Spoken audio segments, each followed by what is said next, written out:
கர்த்தருடைய பரிசுத்த நாமம் மகிமைப்படட்டும்.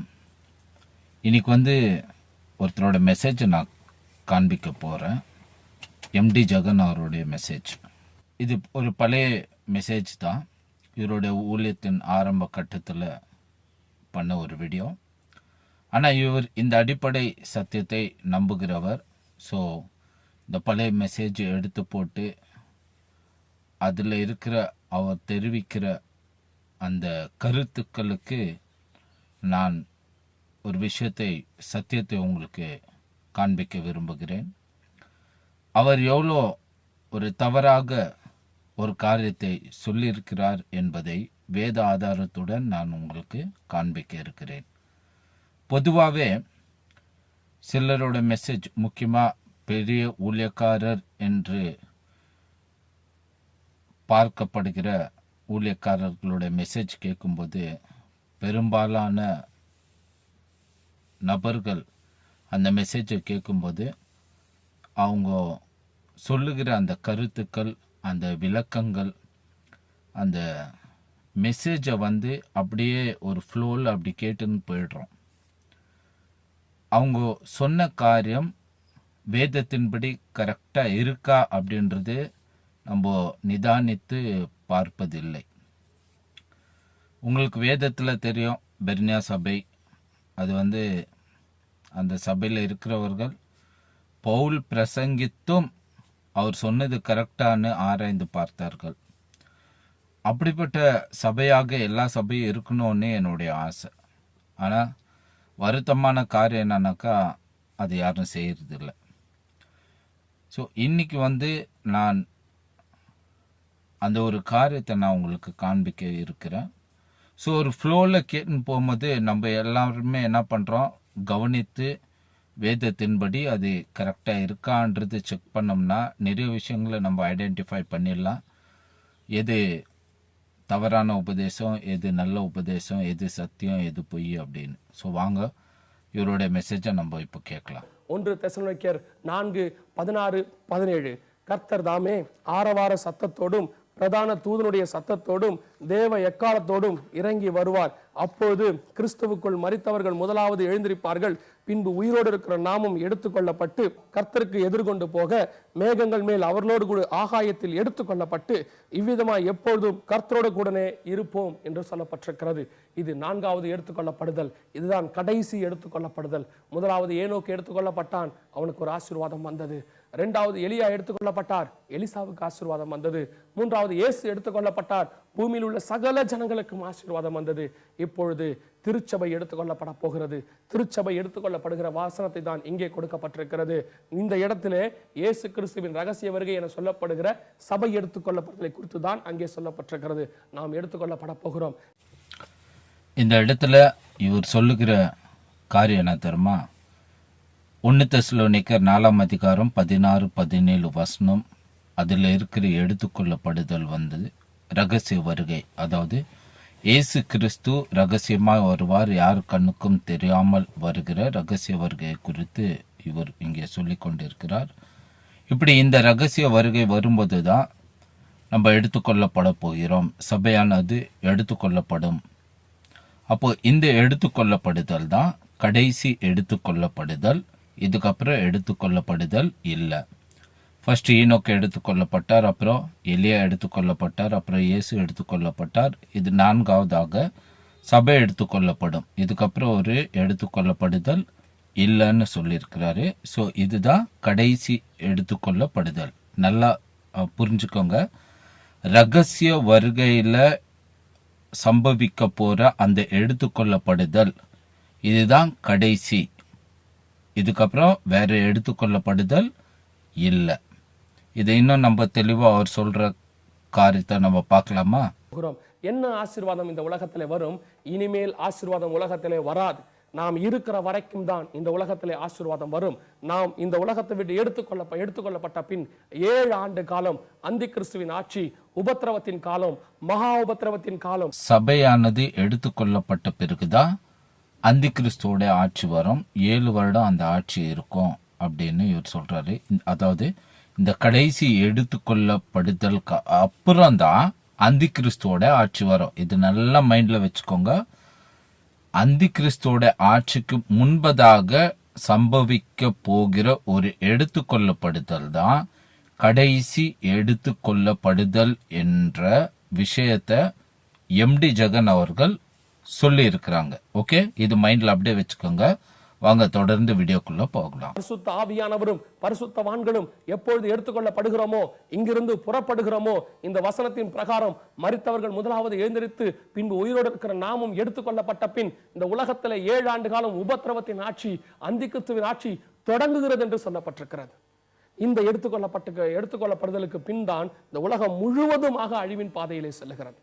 அப்படியானால் இந்த எடுத்துக்கொள்ளப்படுதல், நாம் எடுத்துக்கொள்ளப்படுதல், சபை எடுத்துக்கொள்ளப்படுதல், இதுதான் கடைசியாய் நடைபெற போகிற எடுத்துக்கொள்ளப்படுதல். இதற்கு பிறகு வேறொரு எடுத்துக்கொள்ளப்படுதல் இல்லை. இதற்கு பிறகு சபைக்கு வேறொரு வழி இல்லை. தப்பிப்பதற்கு வேறொரு வழி இல்லை. சபையானது முழுவதுமாய் சபையின் காலம் இத்தோடு கூட முடிவடைகிறது என்று சொல்லி பார்க்கிறோம். இதுதான் கடைசி எடுத்துக்கொள்ளப்படுதல். இதில் நாம் பங்கடைவோமா? இந்த எடுத்துக்கொள்ளப்படுதலுக்கு பிறகு உலகத்தில் நடைபெறக்கூடிய சம்பவங்கள் எல்லாவற்றையும் பார்க்கும் பொழுது இதற்கு பிறகு அப்படி ஒரு எடுத்துக்கொள்ளப்படுதல் நடைபெறுவதற்கு வாய்ப்பில்லை என்று சொல்லி பார்க்கிறோம். இதுவரைக்கும் 3 எடுத்துக்கொள்ளப்படுதலிலே ஆசீர்வாதம் பூமிக்கு வந்தது. இந்த 4வது எடுத்துக்கொள்ளப்படுதலிலே சாபம் வருகிறது. இந்த சந்தர்ப்பத்தை தப்பவிட்டால், இந்த சந்தர்ப்பத்தை நாம் ஒரு வயசை விட்டுவிட்டால் இதற்கு பிறகு நமக்கு வேறொரு வாய்ப்பு கொடுக்கப்படுகிறதில்லை. இந்த எடுத்துக்கொள்ளப்படுதலில் பங்கடைவதற்கு நாம் ஆயத்தமாக இருக்கிறோமா? இந்த எடுத்துக்கொள்ளப்படுதலில் சேருவதற்கு நாம் தயாராக இருக்கிறோமா? இப்போ எம்டி ஜெகன் அவர்கள் பேசினது நீங்க கேட்டிருப்பீங்க. இதுல அவர் சொல்ற காரியம் வந்து ஃபர்ஸ்ட் ரகசிய வருகை இருக்கும். ரகசிய வருகையில வந்து எல்லாரும் எடுத்துக்கொள்ளப்படுவார்கள். அதுக்கப்புறம் அந்தி கிறிஸ்துவோட ஆட்சி இருக்கும். அந்த அந்தி கிறிஸ்துவோட ஆட்சியில யாரும் தப்பிக்க முடியாது. உலகமே அழிவின் பாதையில போயிடும் அப்படின்னு சொன்னார். அதாவது 4வது எடுத்துக்கொள்ளப்படுதல் தான் ரகசிய வருகையில எடுத்துக்கொள்ளப்படுதல். முதலாவது ஈனோக் எடுத்துக்கொள்ளப்பட்டார், அப்புறம் எலியா எடுத்துக்கொள்ளப்பட்டார், 3வதாக இயேசு எடுத்துக்கொள்ளப்பட்டார், 4வதாக நடக்க போற எடுத்துக்கொள்ளப்படுதல் தான் ரகசிய வருகையில இருக்கும். அதுக்கப்புறம் ஒரு எடுத்துக்கொள்ளப்படுதல் இருக்காது. சோ 2 விஷயம் இங்க இருக்கு.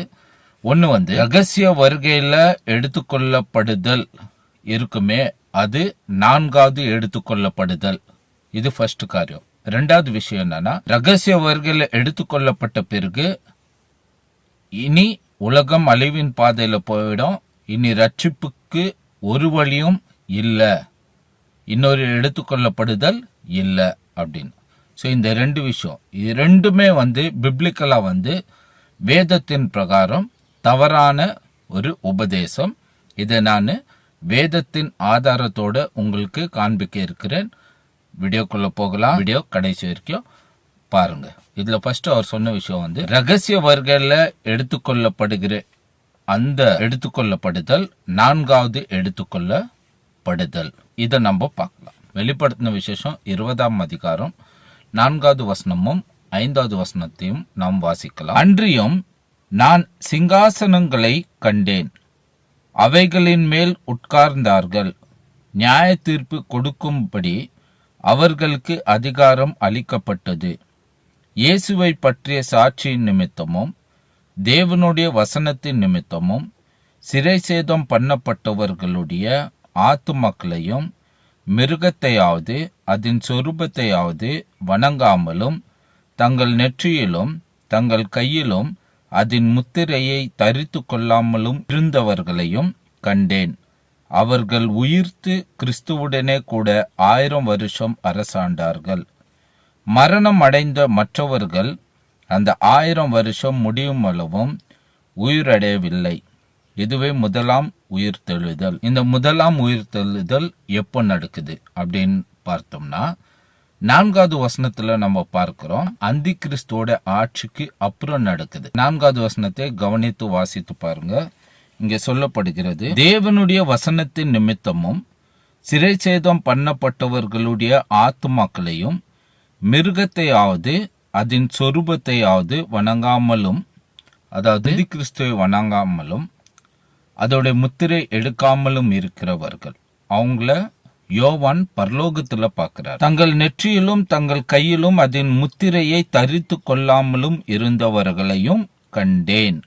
அவர்கள் உயிர்த்து அப்படின்னு சொல்லப்படுகிறது. அப்போ யார் இங்க உயிர் தெலும்புகிறது?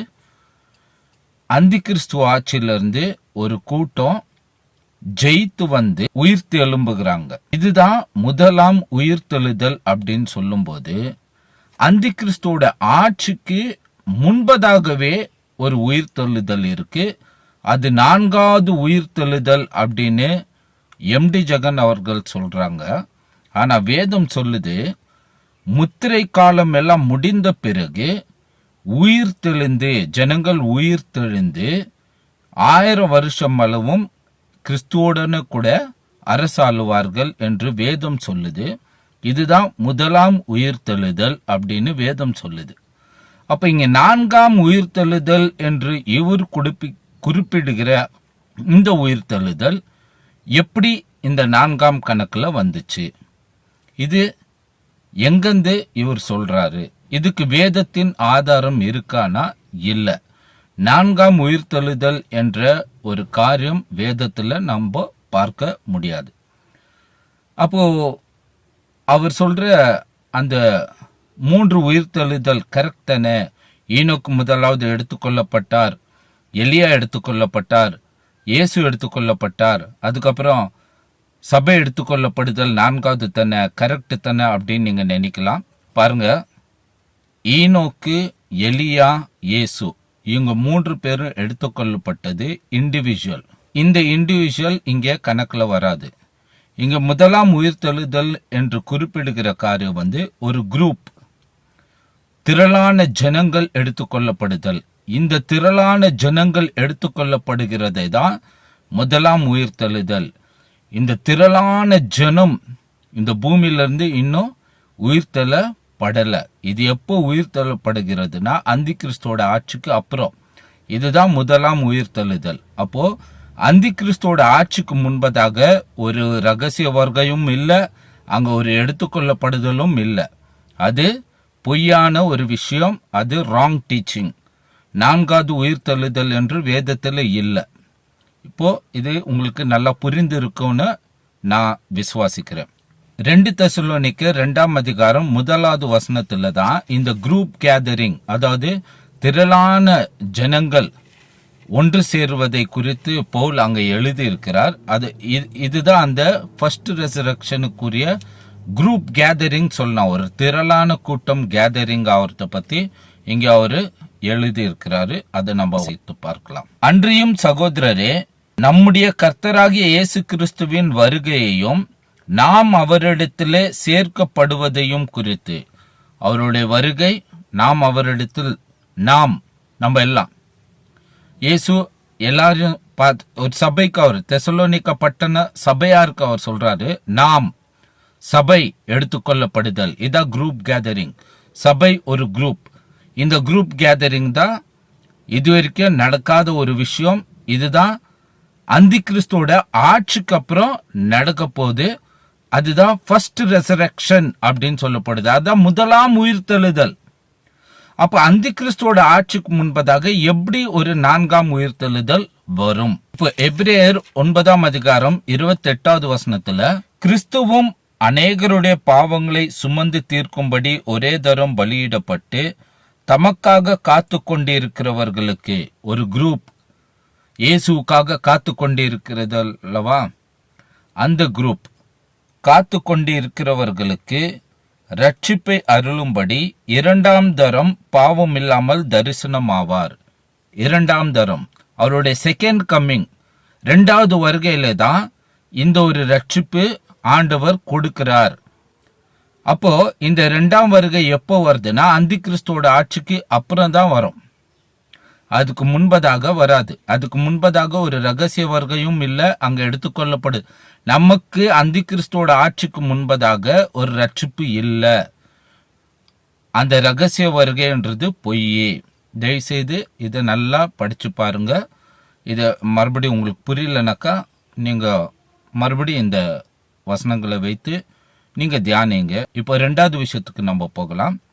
அதாவது இந்த ரகசிய வருகையில நடக்க போற எடுத்துக்கொள்ளப்படுதலுக்கு அப்புறம் வேற ஒரு எடுத்துக்கொள்ளப்படுதலே இல்லை அப்படின்னு. இப்ப நம்ம ஏற்கனவே வசனத்துல பார்த்தோம், முத்திரை எடுக்காதவர்கள் உயிர்த்து அப்படின்னும் போது அவங்க எப்படி உயிர் தெழும்புறாங்க? எப்படி யோவான் அவங்கள பரலோகத்துல பாக்குறாரு? எப்படி அப்போ அந்தி கிறிஸ்துவோட ஆட்சியில ஜெயித்து வந்தவர்கள் எப்படி பரலோகத்துக்கு போனாங்க? அவங்க என்ன ஸ்பேஸ் ஷிப்ல போனாங்களா, ராக்கெட்ல போனாங்களா, ஏரோப்ளேன்ல போனாங்களா, இல்ல ஹெலிகாப்டர்ல போனாங்களா? எப்படி போனாங்க? எப்படி யோவான் அவங்கள அந்தி கிறிஸ்துவோட ஆட்சியில ஜெயித்து வந்தவர்களை எப்படி யோவான் பரலோகத்துல பாக்குறாரு? அப்ப ரகசிய வருகையில எல்லாம் எடுத்துக்கொள்ளப்பட்ட பிறகு எப்படி இந்த ஒரு கூட்டம் மறுபடியும் பரலோகத்துக்கு போச்சு? ஸோ 2வது வருகையில தான் நமக்கு ரட்சிப்பு உண்டு. ரகசிய வருகை என்பது ஒன்று இல்லை. அந்த ரகசிய வருகையில ஒரு எடுத்துக்கொள்ளப்படுதலும் இல்லை, அங்க ஒரு ரட்சிப்பும் நம்மளுக்கு இல்லை. இது நல்லா புரிஞ்சுக்கோங்க. இப்போ இந்த எடுத்துக்கொள்ளப்படுதல் அந்தி கிறிஸ்துவோட ஆட்சிக்கு அப்புறம் தான் வரும். இவர் சொல்ற மாதிரி 4வது எடுத்துக்கொள்ளப்படுதலுக்கு அப்புறம் வேற ஒரு வழியே இல்லை, ஜனங்கள் தப்பித்து கொள்ள வேற ஒரு வழியே இல்லை அப்படின்னு. இப்ப இதையும் நம்ம பார்க்கலாம். நீங்களே தியானிங்க, நீங்களே பாருங்க. அது அந்தி கிறிஸ்துவோட ஆட்சிக்கு முன்பதாக நடக்கிற சம்பவமா, இல்ல அந்தி கிறிஸ்து ஆட்சி ஆன பிறகு நடக்கிற எடுத்துக்கொள்ளப்படுதலான்னு நீங்க தீர்மானிங்க. இப்போ 7ஆம் அதிகாரம் 9வது வசனத்தை நான் வாசிக்கிறேன்.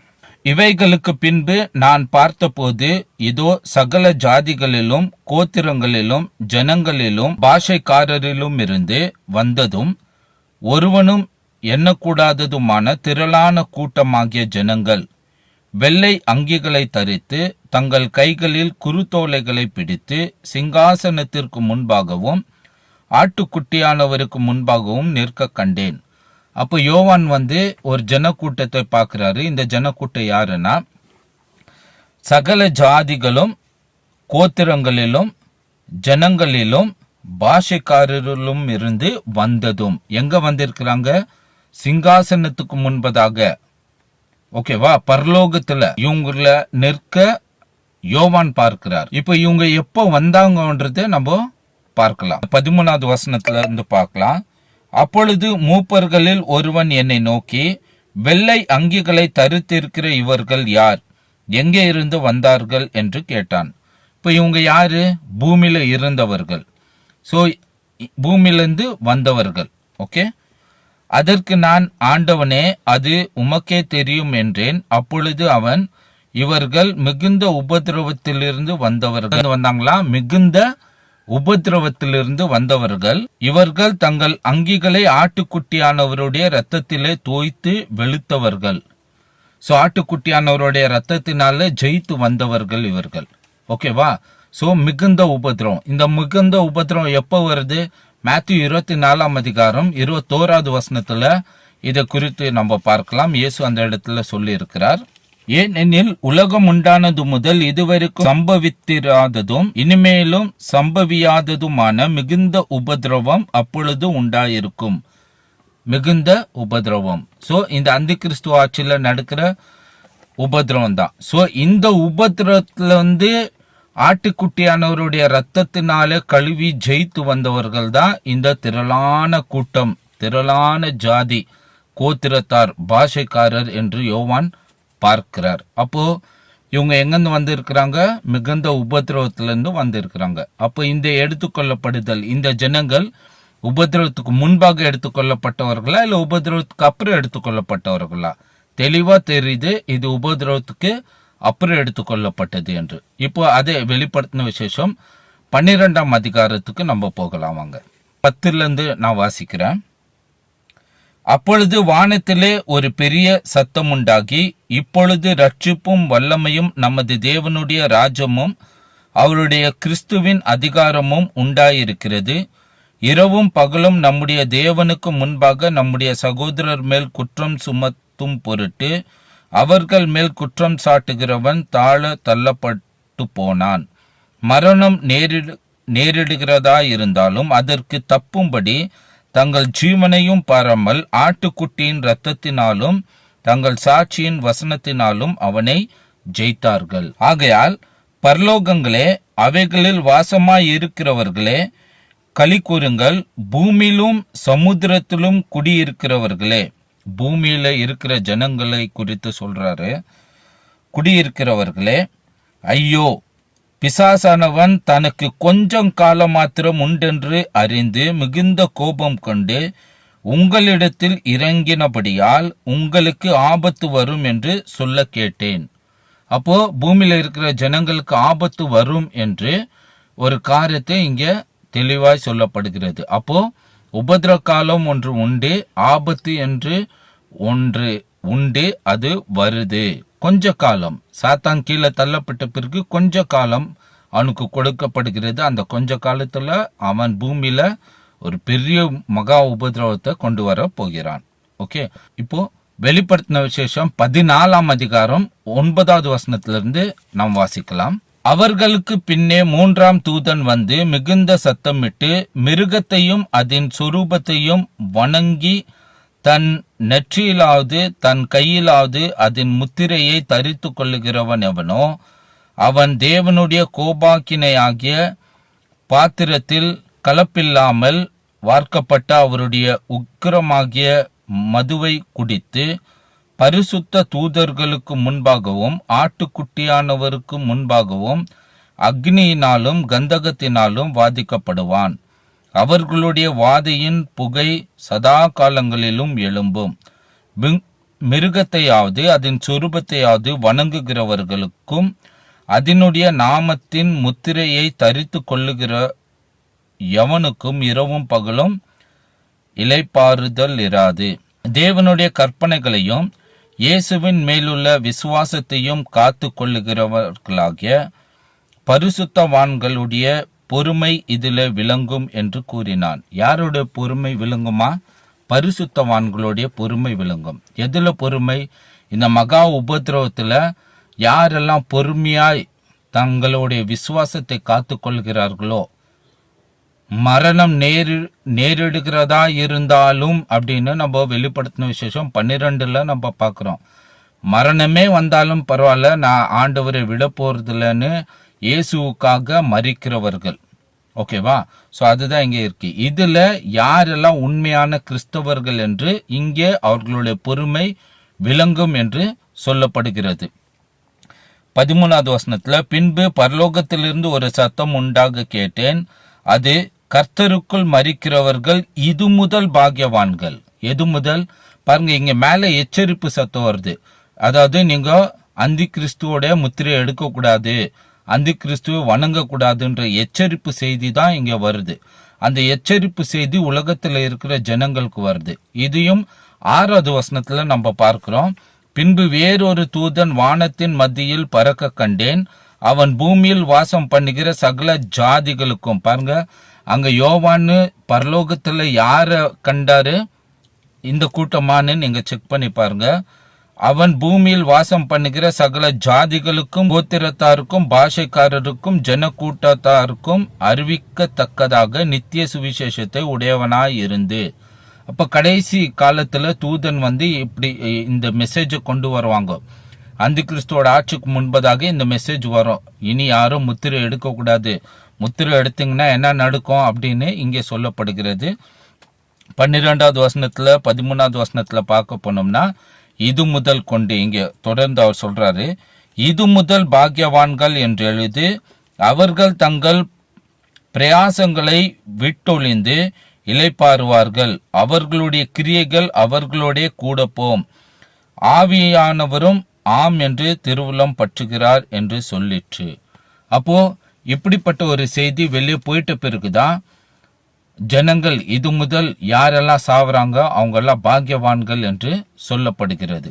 ஓகே, இதுவும் இதுக்கப்புறம் இதே 14ஆம் அதிகாரம் இந்த உபதிரவ காலத்துக்கு அப்புறம் நீங்க கீழே பாருங்க, அங்க எடுத்துக்கொள்ளப்படுதல் இருக்கும். இப்போ 15ஆம் அதிகாரம் 1 வசனம் 2வது வசனத்தை வாசிக்கிறேன். பின்பு வானத்திலே பெரிதும் ஆச்சரியமுமான வேறொரு அடையாளமாகிய கடைசி 7 வாதைகளுடைய 7 தூதரையும் கண்டேன். அவைகளால் தேவனுடைய கோபம் முடிகிறது.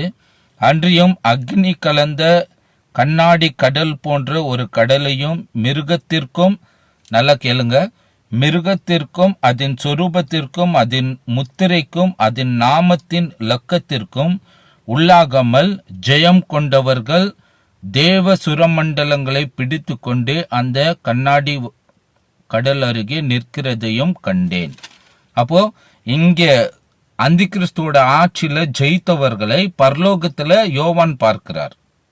ஓகேவா? அந்த கிறிஸ்துவோட ஆட்சிக்கு அப்புறம் இப்போ வெளிப்படுத்தின விசேஷம் 20ஆம் அதிகாரம் 4வது வசனத்தை நாம் பார்க்கலாம்.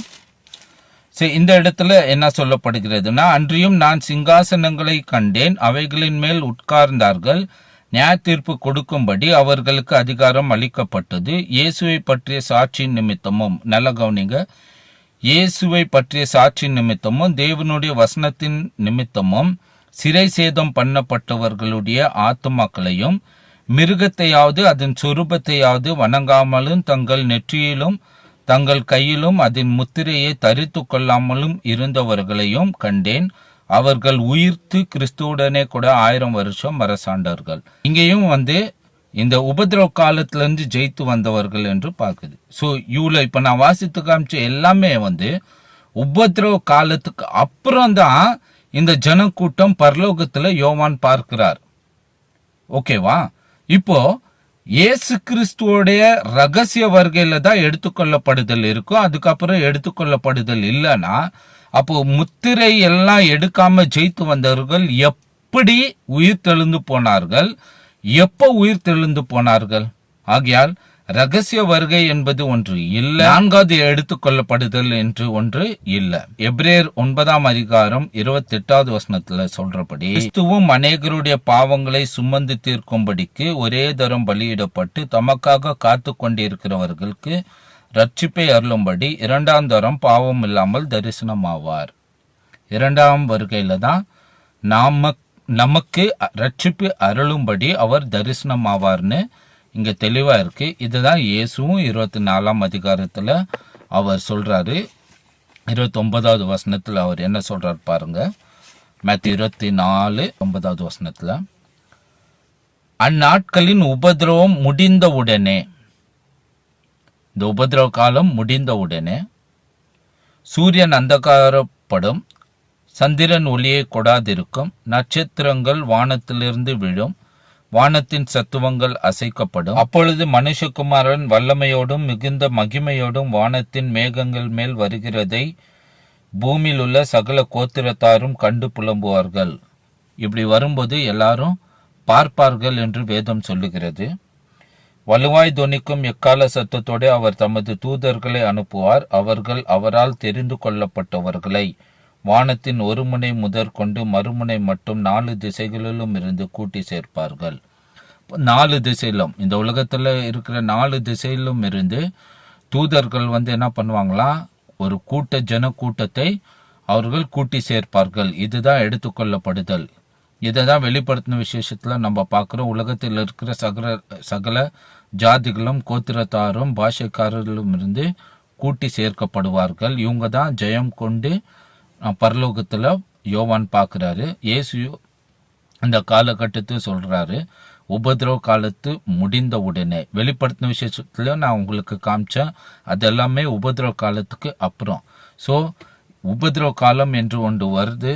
அதுக்கு நீங்க ஜெயம் கொள்ளும்படியாக உங்களுடைய வாழ்க்கை இனி இருக்க வேண்டும், அதுக்கு ஆயத்தப்பட வேண்டும். ஆபத்து வருது பூமிக்கு. தயவு செய்து நீங்க ஆயத்தப்படுங்கள். ரகசிய வருகை ஒரு எஸ்கேப் இல்ல, எஸ்கேப் தியரி பைபிள் எங்குமே இல்ல. இதனால சாத்தானுக்கு என்ன பிரயோஜனம் அப்படின்னா, ஒரு ஜன கூட்டம் ஆயத்தம் இல்லாமல் இருப்பார்கள்.